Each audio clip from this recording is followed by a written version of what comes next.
إن الحمد لله نحمده ونستعينه ونستهدي به ونعوذ بالله من شرور أنفسنا وسيئات أعمالنا من يهده الله فلا مضل له ومن يضلل فلا هادي له وأشهد أن لا إله إلا الله وحده لا شريك له له الملك وله الحمد يحيي ويميت وهو على كل شيء قدير وأشهد أن سيدنا وحبيبنا ونبينا محمد صلى الله عليه وسلم عبده ورسوله وصفيه من خلقه وخليله أدى الأمانة وبلغ الرسالة ونصح الأمة وجاهد في سبيل الله حق الجهاد حتى أتاه اليقين وبعد فإن أصدق الحديث كتاب الله وخير الهدي هدي محمد صلى الله عليه وسلم وشر الأمور محدثاتها وإن كل محدثة بدعة وكل بدعة ضلالة وكل ضلالة في النار وبعد يا أيها الذين آمنوا اتقوا الله حق تقاته ولا تموتن إلا وأنتم مسلمون يا أيها الناس اتقوا ربكم الذي خلقكم من نفس واحدة وخلق منها زوجها وبث منهما رجالا كثيرا ونساء واتقوا الله الذي تساءلون به والأرحام إن الله كان عليكم رقيبا يا أيها الذين آمنوا اتقوا الله وقولوا قولا سديدا يصلح لكم أعمالكم ويغفر لكم ذنوبكم ومن يطع الله ورسوله فقد فاز فوزا عظيما وبعد من الله مشير وسيد مشير كورس زوجنا بوترave falenderoj dhe vetëm prej tij ndihmë dhe falje kërkoj. Ka u thënë Allahu, nuk ka kush që humba të përveçti, e të humba I, nuk ka kush që u thënë atë përveçti. Dëshmoj dhe deklaroj se nuk ka Zot që meriton të adhurohet me të drejtë përveç Allahut, I vetëm bashkë, atij takon pushteti. Dëshmoj dhe deklaroj se Muhamedi paqja dhe mëshira e Zotit qofshin mbi të, është rob dhe I dërguar I Tij. E plotësoj amanetin, e këshilloj ummetin dhe luftoj në rrugën e Allahut derisa erdhi vdekja. O ju që keni besuar, keni frikë Allahut me një frikë të denjë dhe mos disni vetëm se duke qenë musliman. O ju njerëz, keni frikë Zotin tuaj që në emrin e Tij përmbetoheni. Ruajeni lidhje fisnore, sa I Allahu është mbikëqyrës mbi ju. Me të vërtetë, fjala më e mirë është fjala e Allahut. Kurse udhëzimi më I mirë është udhëzimi Muhammedit sallallahu alaihi wasallam. Punët më të këqija janë shpikjet në fe. Çdo shpikje në fe është humbje, e çdo humbje të çon në zjarrin e xhenetemit. Allahu na ruaj prej tij.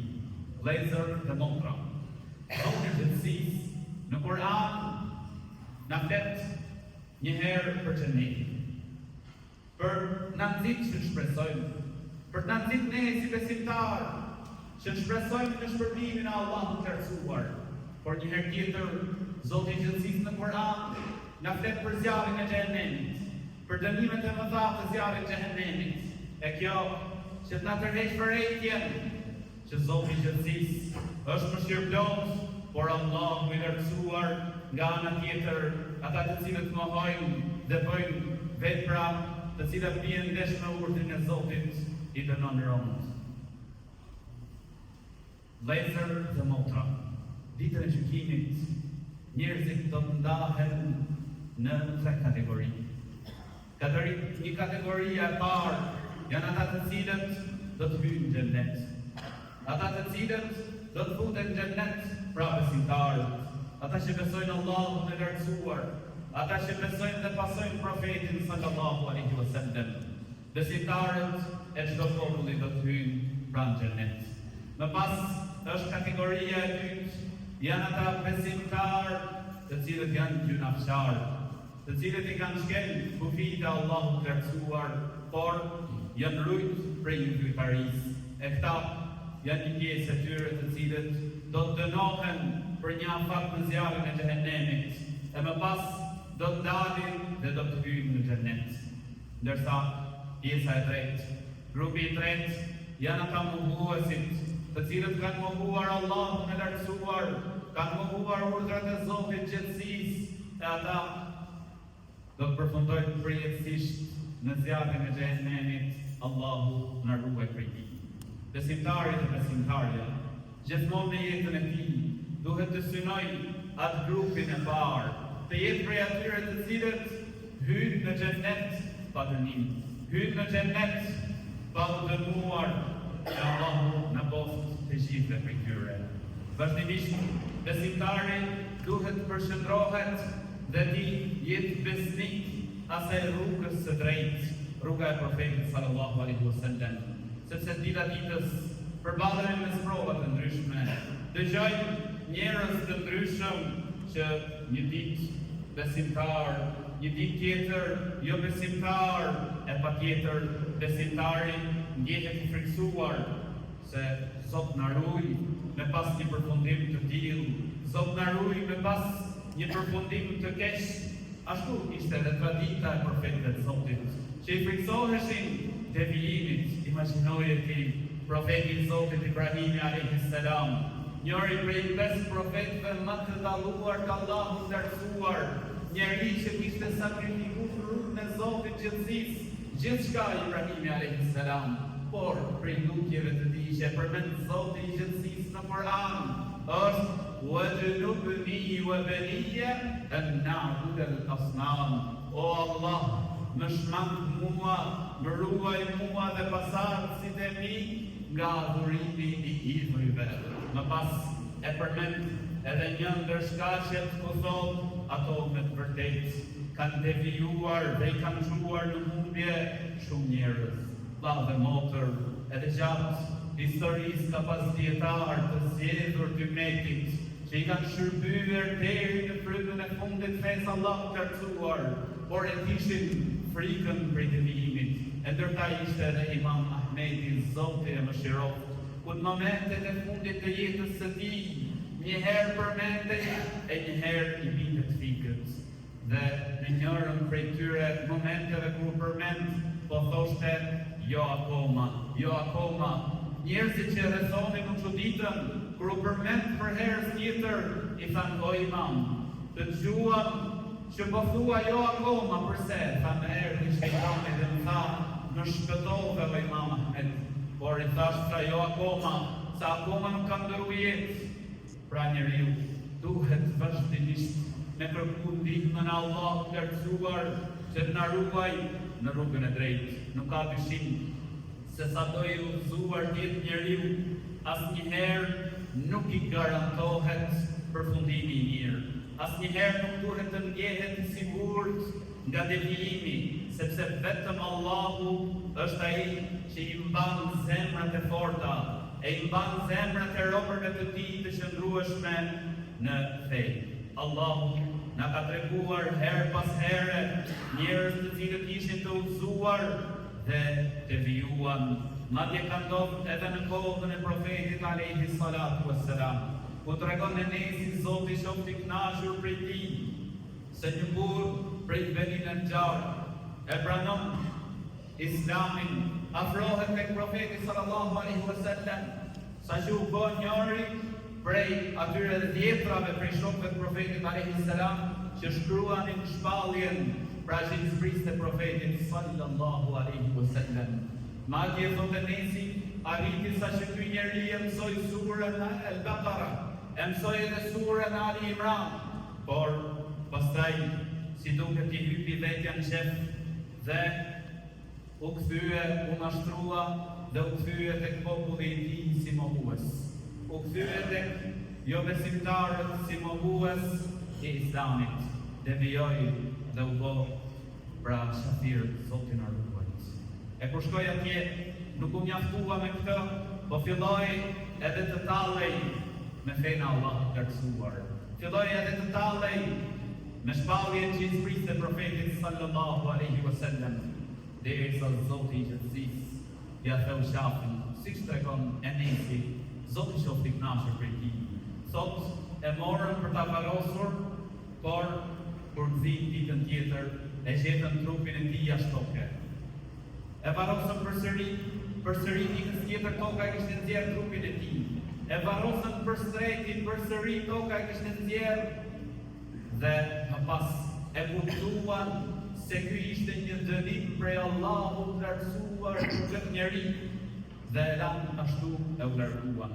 Kjo ngjarje përmendet tek Sahihu i Bukharit dhe Muslimit. Jo më kot, profeti sallallahu alaihi wasallam vazhdimisht i lutej Zotit të gjithësisë duke thënë: Ja muqallibal qulub, thabbit qalbi ala dinik. O rrotulluesi i zemrave, boje zemrën time të qëndrueshme në fenë tënde. Vllai dhe motër, që mos me deviju, që mos me ndryshu nga rruga e drejtë, duhet që muslimania t'i marrë disa shkaqe, se Zoti i gjithësisë prej mëshirës madhe të tij ndaj nesh është që na ka bërë kemi shkaqe që na mbajnë kemi qëndrueshëm, na ka zbrit Kur'anin, na ka zbrit shpalljen hyjnore, hadithet e profetit sallallahu alaihi wasallam, ku ne nëse i përmbahemi atyre me lejen e Zotit të gjithësisë, kemi për dalë prej kësaj dynjaje me selamet. Ndërshkaqet kryesore është me kërku ndihmë prej Allahut, me u lut shpesh se pa Zotin ne jemi asgjë. Pa ndihmën e tij na piu e zeza, prandaj të parët tanë e përmend Zotin në Kur'an: Rabbana la tuzigh qulubana ba'da idh hadaytana. O Allah, mos na ndrysho zemrat, mos na shtro zemrat pasi na ke mësuar. Kjo ishte lutja e tij. Madje ne në çdo namaz, në çdo rekat, lexojmë surën Fatiha, ku themi ihdina s-siratal mustaqim, udhëzona në rrugën e drejtë. Kjo tregon se ne kemi nevojë për udhëzim, për ndihmën e Allahut që ta kuptojmë fenë. Ne kemi nevojë për ndihmën e Zotit që ta praktikojmë fenë. Ne kemi nevojë gjithmonë për Allahun e lartësuar.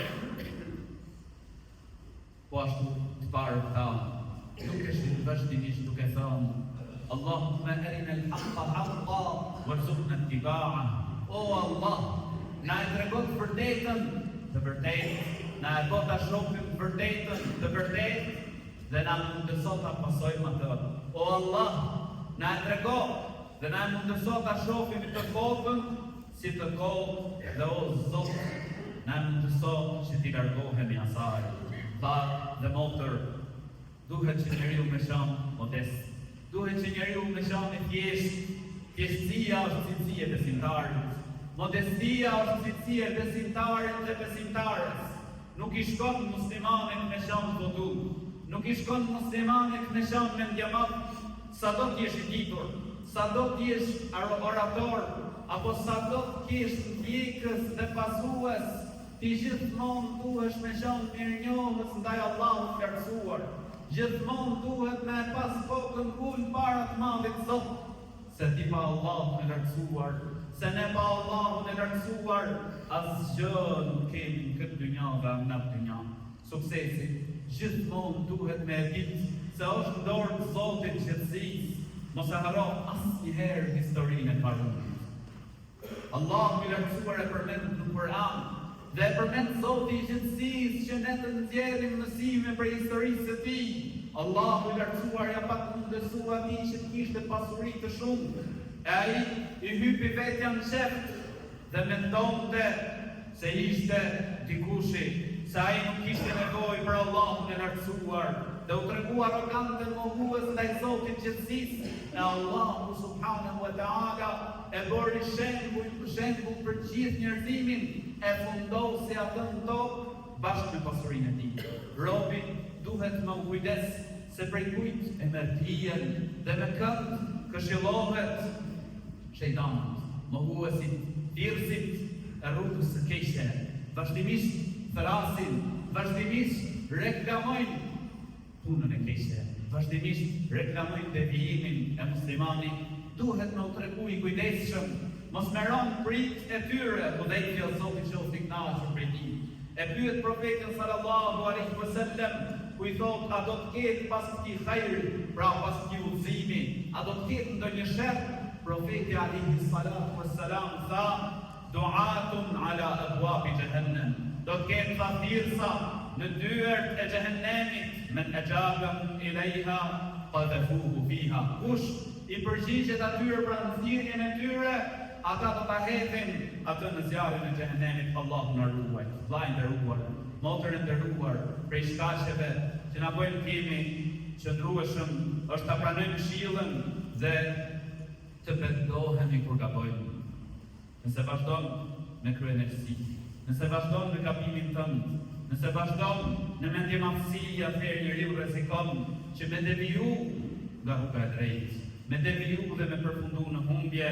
Wa idha qila lahu ittaqillaha akhadhathu al-'izzatu bil-ithm fa hasbuhu jahannam. Allahu I lartësuar thot në Kur'an dhe kur I thuhet atij, friksoju Allahut, ai pra e shikon këtë në çmim dhe Allahu I lartësuar thot dhe e bën kjo pra se shet veten shumë lart dhe e bën kjo që të vazhdojë në të shtimin e punëve të këqija dhe përfundimi I tij do të jetë xhehenemi. Sa përfundim I keq është ai. Vllai nderuar, motër e nderuar, duhet të qenë I sinqert dhe I çiltër si vetmi ashtu edhe para tjerë. Duhet që besimtari me I shtu adhurimet dhe me bë adhurime si vetmi ashtu edhe haptasi, adhurimet që kryhen me çiltërsi dhe me sinqeritet për Allahun e lartësuar, bëhen shkak që zemra e robit të ndriçojë dhe zemra e njeriu të ruhet prej punëve të këqija e zemra e njeriu më pas jetë mbrojtur prej vesveseve, cytjeve dhe devijimeve. Allahu I lartësuar thot në Kur'an, "Walladhina jahadu fina lanahdiyannahum subulana." Ata të cilët u përpoqën thot Zoti I qetësisë për ne thot do t'i udhëzojmë ata në rrugët tona. Vllafë motër, mundohu me marrë dijen e saktë dhe me vepru sipas saj. Walladhina ihtadaw zadahum hudan wa atahum taqwahum. Allahu I lartësuar thot në Kur'an, dhe ata të cilët pra atyre që ndjekin rrugën e drejtë, Allahu u ashton më shumë udhëzimin dhe u ashton atyre devotshmërinë. Por njerëzit që devijojnë pas dijes dhe udhëzimit, Allahu I lartësuar na ka dhënë një shembull të tyre në Kur'an. Për këta njerëz Zoti I qetësisë përmend shembullin e një njeriu që Allahu I lartësuar ja kishte mundësuar diturim dhe ishte për njerëz që arriti pra të kohë për njerëzve të ditur. Zoti I qetësisë thot në Kur'an, "Watlu alehim naba alladhi ataynahu ayatina." Dhe përmendu, kujtoja atyre thot Zoti I qetësisë shembullin e atij personi që ne I dham dije, ja tregum atij shenjat tona, fansalakha minha faatba'ahu ash-shaytan. Allahu I lartësuar thot, pra pasi e kishte mundsuar Zoti I qetësisë gjithat dije autoritetare, ai thot u shvesh prej atyre prej dijes fetare, u shvesh prej praktikimit, prej veprave të fesë. Faatba'ahu ash-shaytan. Atë thot Allahu I lartësuar e pushtoi shejtani, fakana min al-ghawin. E përfundimi I tij ishte pra prej të humburve. E praktisi Allahu I lartësuar. E praktisi këtë njeri, sepse ky njeri e praktisi diturinë, e praktisi veprën sipas asaj dijes që kishte mësuar dhe la dijen e fesë. La praktikimin e fesë, gjë që ja mundëson të atij të ishte në grada të larta tek Allahu I lartësuar, e I pëlqeu ajo rruga e shejtanit. Unë mbështet tek vetja e tij dhe Zoti I qetësisë e praktisi, e me të praktisë Allahu I lartësuar, Zoti na rujt, humbet dynjan dhe humbet edhe ahiretin. Kush e lëshon vetë dhe bëhet shafir, ky njeri dëmton vetëm veten e tij. Asnjëherë nuk e dëmton ky njeri Islamin. Asnjëherë nuk e dëmton ky njeri Islamin. Asnjëherë nuk ka mundësi ta ndihmon ta dëmtoj profetin sallallahu alaihi wasallam. Asnjëherë nuk ka mundësi ta dëmtoj qoftë edhe një musliman. Laha ma kasabat wa alaiha ma iktasabat. Allahu I lartësuar thot në Kur'an, do marr atë që ka fituar dhe do të jetë kundër tij pra atë çfarë ka merituar. Ai në kohën e profetit alayhis salam ishte prej atyre që shkruanin shpallje, por pasi mohoi, vallë e dëmtoi profetin alayhis salam jo as pak. Vallë e dëmtoi islamin jo as pak. Vallë i dëmtoi muslimanët jo as pak. Islami vazhdoi, muslimanët vazhduan, Kurani është sot ashtu i pandryshuar prej të madhit Zot, ndërsa ky njeri as emri i tij jam mundu me gjetë, por nuk i dihet emri. Zoti na lut. Vllazë motor, kush i ndjek njerëzit e devijuar, sidomos në rrjetet sociale, ta di se ky njeri ka shenjtësie në imanin e tij, ka sëmundje në zemrën e tij për sa i përket besimit. Si mund të ndjekësh ata që mundohen të të peshkojnë, mundohen që të devijojnë, mundohen që të hudhin dyshime në fe, si nuk ke frikë se ndoshta mund të marrësh ndonjë dyshim në fenë tënde, mund të obzohesh ose Zot na ruaj, mund të arrish çështja edhe në praktikë fenë. A nuk të dhimbset feja jote? A nuk të dhimbset ahireti jot? Duhet me pas shqetësim muslimani dhe muslimania që dureshmëri në fenë Allah të rëzuar, sepse askush prej neve nuk i është dhënë siguria se do të jetë i qëndrueshëm në fenë Allah të rëzuar deri në fund. A nuk është turp që një musliman dhe një muslimane të bëhet konsumator i materialeve të këqija në rrjetet sociale, vllai nderuar, motër e nderuar, përderisa ti nuk je prej atyre që ndoshta do t'i kundërvihesh, do t'i kundërpërgjigjesh, atëherë çka të shtyn që ta ndjekësh?